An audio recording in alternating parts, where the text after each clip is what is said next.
지난 월요일부터 MBC가 꾸준히 보도하고 있는 뉴스죠. 해양 폐기물 처리가 전반적으로 엉망으로 이루어지고 있습니다. 오늘 뉴스포인트에서는 양현승 기자와 함께 부적정한 해양 폐기물 처리 실태를 이야기해 보겠습니다. 안녕하십니까? 네, 안녕하십니까? 네, 현재도 취재가 계속 진행 중인 것으로 알고 있는데요. 먼저 해양 폐기물 야적 실태에 대해서 좀 설명해 주시죠. 네, 그렇습니다. 참 오랫동안 취재했던 아이템입니다. 먼저 저희 취재진이 이 불법으로 야적된 현장을 촬영을 해야 됐기 때문에 시간이 조금 걸렸고요. 또 산속을 찾아다니느라 저희가 조금 어려움을 좀 겪었습니다. 이 불법으로 해양 폐기물이 쌓여있는 현장은 엉망진창, 그 표현 이상 이하도 아니었습니다. 이곳은 보성군의 한 야산입니다. 촬영한 시점은 이달 초순이었는데 이 실록이 푸르게 우거지는 초여름인데 저희가 드론을 띄워서 촬영해 보니까 까만 물체로 뒤덮인 골짜기가 있었습니다. 가까이에 가보니까 높이가 아파트 3층 정도 되는 폐어망과 양식장에서 쓰는 대나무가 쌓여있는 그런 현장이었습니다. 업계에서는 3, 4천 톤은 좋게 넘는다고 귀띔해줬습니다. 산속에 이런 해양 폐기물이 왜 있는지 이해가 되지 않았는데 이 산길을 따라서 그물이 기다랗게 묻혀있는 현장도 저희가 발견할 수 있었습니다. 또 인근에서는 아주 오래된 폐기물이 층층이 땅에 묻혀있는 현장도 취재진이 발견하기도 했습니다. 이 사실은 보성군청에서는 몰랐던 사실이고 추후에 보성군청이 경찰에 고발한 사항입니다. 네, 영상이 참 충격적이라는 생각이 드는데 어떻게 산속으로 저렇게 폐기물들을 가지고 갔을지가 의문인데요. 다른 곳에서도 이 같은 불법 야적을 적발한 적이 있었죠. 예, 그렇습니다. 사실 이 보성군의 야산의 실태가 굉장히 충격적이라서 다른 곳의 실태가 조금 더 상대적으로 작아 보일 수도 있는데 완도에서도 저희는 이런 사례를 찾을 수 있었습니다. 저희가 촬영한 영상 함께 보시겠습니다.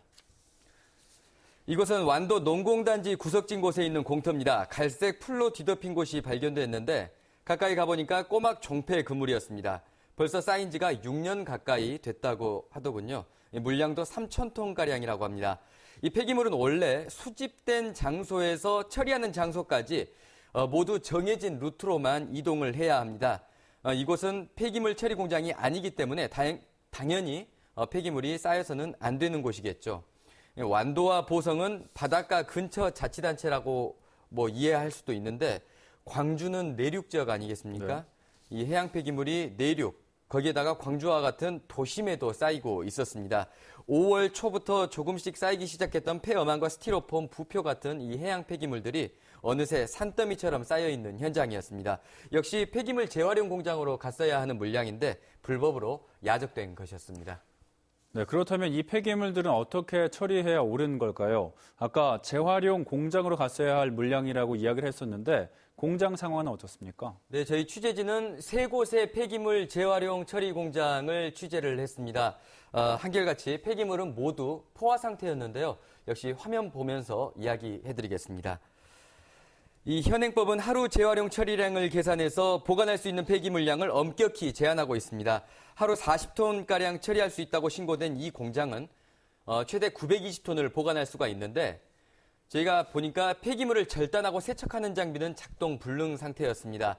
취재진이 입수한 업체 측 공문에는 공장 내부 방치 폐기물이 3,000톤이 넘는다고 기재가 돼 있었습니다. 그런데도 공무원과 업체에서는 920톤, 그러니까 허용 보관량을 초과하지 않았다라고 이야기를 했습니다. 이 폐기물은 침출수가 흘러나와서는 안 됩니다. 그렇기 때문에 비를 맞지 않도록 지붕이 있는 곳에 보관을 하도록 되어 있는데 업체에서는 소금기를 빼기 위해서라도 비를 일부러라도 맞춰야 한다라는 그런 이상한 답변을 내놓기도 했습니다. 또 다른 업체에서도 작업할 때 불편해서 비가림막을 설치할 수가 없다, 이런 답변을 내놓았습니다. 황당하기는 두 곳 모두 마찬가지입니다.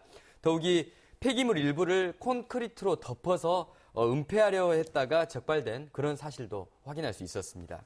네, 이야기를 들어보니까 참 이상하다라는 생각이 드는데 이게 법적으로 문제가 되는 걸 알면서도 이러는 겁니까? 아니면 정말 모르는 겁니까? 이 단속하는 공무원들의 관리 감독은 제대로 안 되고 있는 건가요? 네, 저희가 취재를 하면서 가장 황당했던 것 중에 하나가 이 업체들이 불법을 알면서도 저지르고 있다는 것이었습니다. 그 이면에는 역시나 자치단체의 허술한 관리 감독이 있었다라는 것이 확인됐는데 가장 큰 문제는 재활용 공장 안에 쌓여있는 폐기물 양을 이 공무원들이 파악하지 못하고 있다는 겁니다. 그러니까 재활용 업체들이 이 공장 안에 쌓여 있는 폐기물 양을 가장 잘 알겠죠. 공무원들은 이 공장에서 이야기하는 양만 가지고 보관되고 있는 양을 이렇게 굳게 믿고 있다라는 거죠. 그러니까 업체 측이 제시하는 증거와 말이 곧 진리인 셈인 거죠. 네. 그러니까 뭐 바닷가를 낀 자치단체에서 쓰는 이 해양 폐기물 처리비가 연간 500억이라고 하거든요, 전국적으로. 네. 제대로 처리되지 않고 있다라는 거, 그리고 예산이 제대로 쓰이지 않고 있다라는 것은 분명해 보입니다. 네, 폐기물은 폐기물관리법으로 엄격하게 관리가 돼야 한다고 알고 있는데 참 심각해 보이는 것 같습니다. 이런 문제에 대해서 경찰도 수사를 하겠다고 밝혔는데요. 앞으로도 후속 취재 보도 기대해 보겠습니다. 오늘 말씀 감사드립니다.